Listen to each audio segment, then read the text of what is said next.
శాసనసభలో ప్రధాన ప్రతిపక్ష పార్టీగా రాష్ట్ర ప్రయోజనాలకు సంబంధించినటువంటి ముఖ్యమైన అంశాలపై అట్లాగే రాష్ట్ర ప్రయోజనాలకు విఘాతం కలిగించేటటువంటి ముఖ్యమైన అంశాలపై వాస్తవాలు ప్రజలకు తెలియాల్సిన బాధ్యత మాపై ఉంది అని చెప్పి బీఆర్ఎస్-ఎల్పీ శాసనసభాపక్షం భావిస్తా ఉన్నది.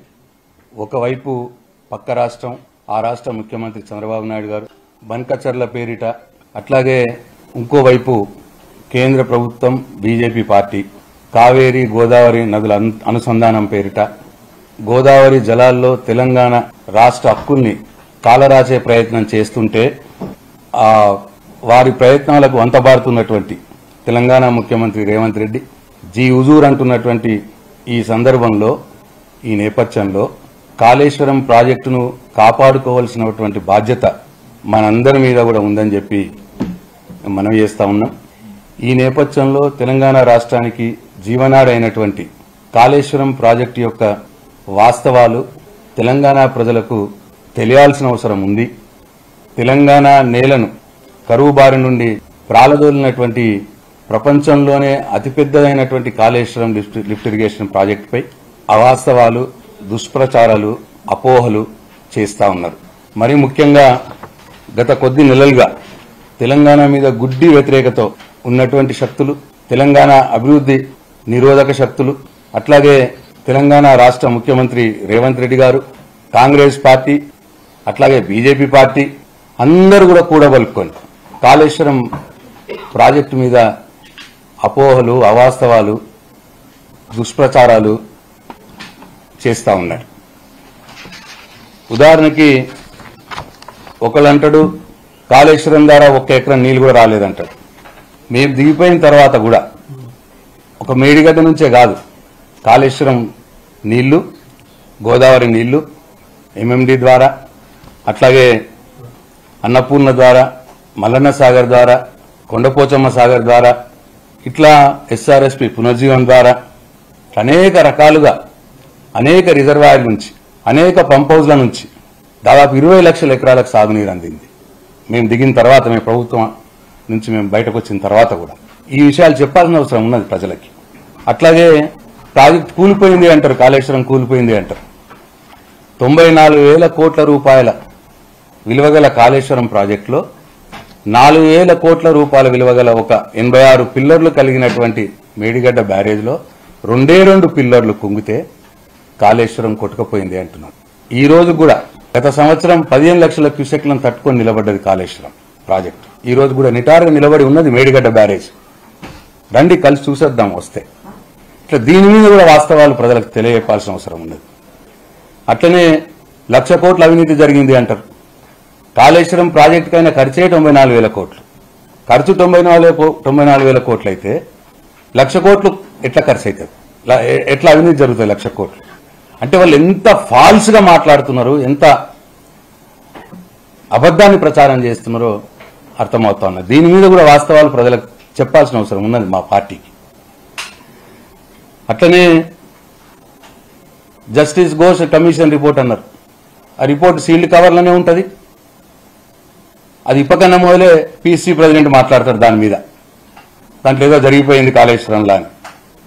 అది ఇప్పకన్నా మొదలే కొన్ని పత్రికలు హెడ్లైన్స్ రాస్తాయి, దాంట్లో ఏమో జరిగిపోయిందని.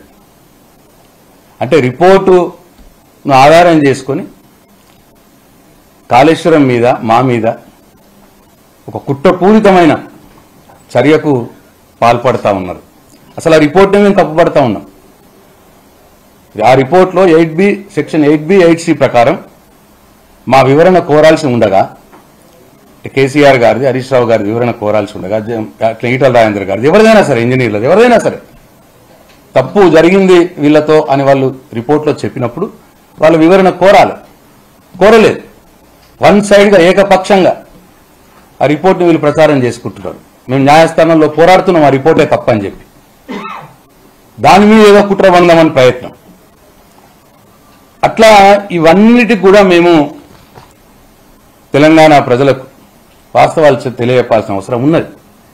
ఈ నేపథ్యంలో కాళేశ్వరం ప్రాజెక్టు నిర్మాణానికి సంబంధించినటువంటి అనేక వాస్తవాలు, జరిగిన పనులు, జరిగిన ప్రయోజనాలు, ఇవన్నిటిని కూడా మేము తెలంగాణ ప్రజలకు తెలియజెప్పాల్సిన అవసరం ఉన్నది.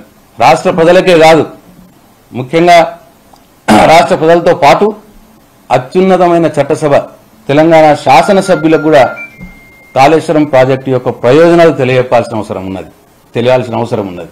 కాబట్టి ఈసారి జరగనున్న శాసనసభ సమావేశాల్లో కాళేశ్వరం ప్రాజెక్టు పైనటువంటి పూర్తి వాస్తవాలు, ఆధారాలతో సహా, గణాంకాలతో సహా, సాంకేతిక అంశాలతో కూడినటువంటి పవర్ పాయింట్ ప్రజెంటేషన్ ద్వారా సమగ్రంగా తెలంగాణ ప్రజలకు తెలియజెప్పే అవకాశం మా శాసనసభ పక్షానికి ఇవ్వాలని చెప్పి స్పీకర్ గారిని కోరదామని చెప్పి రిప్రజెంటేషన్ ఇవ్వడానికి ప్రయత్నం చేసినాం. ఇవాళ పొద్దున నేను 9:30కు స్పీకర్ గారితో మాట్లాడాను. సార్ మీరు ఎప్పుడు వస్తారు, టైం ఇవ్వండి, మేము ఇట్లా రిప్రజెంటేషన్ ఇవ్వాలి మీకు అని. నేను తర్వాత చెప్తాను అన్నారు. తర్వాత వారు అందుబాటులో లేరు. సెక్రటరీ గారి దగ్గరికి వెళ్ళినాం.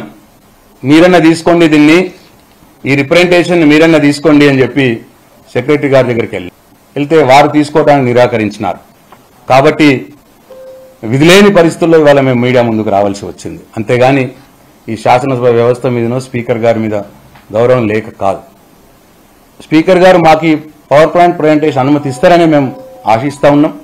నేను పోయినసారి ఒకసారి శాసనసభలో ఈ పవర్ పాయింట్ ప్రజెంటేషన్ ఇవ్వడం కూడా జరిగింది. ఇది ఒకసారి జరిగింది కాబట్టి అయ్యో ఎప్పుడు జరగలేదు, ఇవ్వగలమా లేదా అని ఆలోచించాల్సిన అవసరం కూడా లేదు. ప్రజలకు నిజాలు తెలియజెప్పే విషయంలో ప్రతిపక్షాలకు కూడా సమాన అవకాశాలు ఉంటాయి, పక్షపాతం ఉండదు అన్న సంకేతం ఇవాళ స్పీకర్ గారు తెలంగాణ సమాజానికి ఇవ్వాల్సిన అవసరం ఉన్నదే అని చెప్పి మేము భావిస్తా ఉన్నాం. మరి మా పీపీటీ అవకాశం ఇస్తే పక్షపాతం లేనట్టుగా, పీపీటీకి అవకాశం ఇవ్వకపోతే పక్షపాతంగా వ్యవహరిస్తున్నట్టుగా మేము భావించాల్సి వస్తుంది. కాబట్టి నేను ఈ సందర్భంగా మాకు వారిని కలిసి మేము రిప్రజెంటేషన్ ఇచ్చే అవకాశం వారు ఇవ్వలేదు కాబట్టి మీడియా ద్వారా మరొకసారి మేము కోరుతా ఉన్నాం. ఈ ప్రజాస్వామ్య వ్యవస్థలో ప్రతిపక్షాలకు ఉన్నటువంటి హక్కులు, ప్రతిపక్షాలు ముఖ్యంగా ప్రధాన ప్రతిపక్షం ప్రజలకు నిజాలు తెలియజెప్పాల్సినటువంటి బాధ్యత ప్రధాన ప్రతిపక్షం మీద ఉన్నది. ఈ విషయాలన్నింటినీ కూడా పరిగణలోకి తీసుకొని మాకు రేపు రాబోయే శాసనసభ సమావేశాల్లో కాళేశ్వరం ప్రాజెక్టుపై తెలంగాణ ప్రజలకు నిజాలు సమగ్రంగా అన్ని ఆధారాలతో, సాంకేతిక అంశాలతో వివరించడానికి మాకు పీపీటీ పవర్ పాయింట్ ప్రజెంటేషన్ ద్వారా వివరించడానికి మాకు అవకాశం ఇవ్వాలని చెప్పి స్పీకర్ గారిని మీడియా ద్వారా వినమ్రంగా కోరుతా ఉన్నాం. ఒకవేళ రేపు మాకు అవకాశం ఇస్తే, మమ్మల్ని వారు కలవటానికి అవకాశం ఇస్తే రేపు వారిని స్వయంగా కలిసి మా రిప్రజెంటేషన్ ఇవ్వడానికి కూడా మేము సిద్ధంగా ఉన్నాం. మేమేమి దాని భేషజాలు లేవు మాకు. ఇవాళ దినమంతా వెయిట్ చేసినాం, పొద్దున్న నుంచి సాయంత్రం దాకా వెయిట్ చేసినాం, కలవలేదు. రేపైనా కలిస్తే రేపు మా శాసనసభా పక్షం వారిని కలిసి మా రిప్రజెంటేషన్ ఇవ్వడానికి సిద్ధంగా ఉన్నామని చెప్పి వారికి మీడియా ద్వారా తెలియజేస్తా ఉన్నాం.